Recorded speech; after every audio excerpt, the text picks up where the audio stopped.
أعوذ بالله من الشيطان الرجيم. بسم الله الرحمن الرحيم. يسألونك عن الأنفال قل الأنفال لله والرسول فاتقوا الله وأصلحوا ذات بينكم وأطيعوا الله ورسوله إن كنتم مؤمنين. إنما المؤمنون الذين إذا ذكر الله وجلت قلوبهم وإذا تليت عليهم آياته زادتهم إيمانا وعلى ربهم يتوكلون. الذين يقيمون الصلاة ومما رزقناهم ينفقون. أولئك هم المؤمنون حقا لهم درجات عند ربهم ومغفرة ورزق كريم. كما أخرجك ربك من بيتك بالحق وإن فريقا من المؤمنين لكارهون. يجادلونك في الحق بعدما تبين كأنما يساقون إلى الموت وهم ينظرون. وإذ يعدكم الله إحدى الطائفتين أنها لكم وتودون أن غير ذات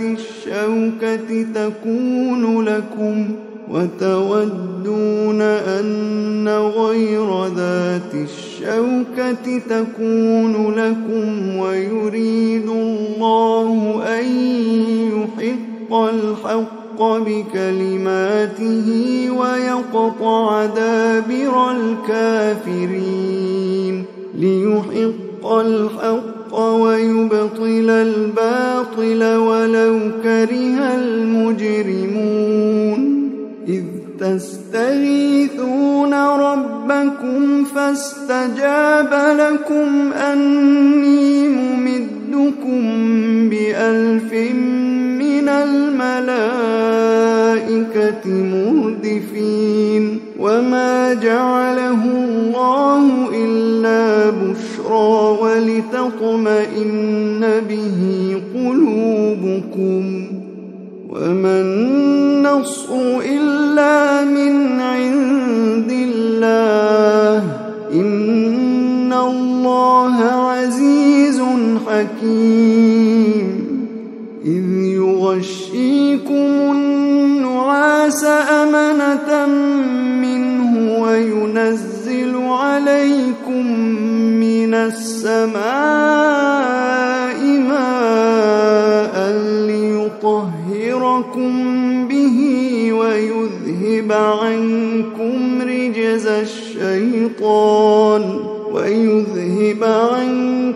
رجز الشيطان وليربط على قلوبكم ويثبت به الأقدام. إذ يوحي ربك إلى الملائكة أني معكم فثبتوا الذين آمنوا. سألقي في قلوب الذين كفروا الرعب فاضربوا فوق الأعناق واضربوا منهم كل بنان. ذلك بأنهم شاقوا الله ورسوله ومن يشاقق الله ورسوله فإن الله شديد العقاب. ذلكم فذوقوه وأن للكافرين عذاب النار.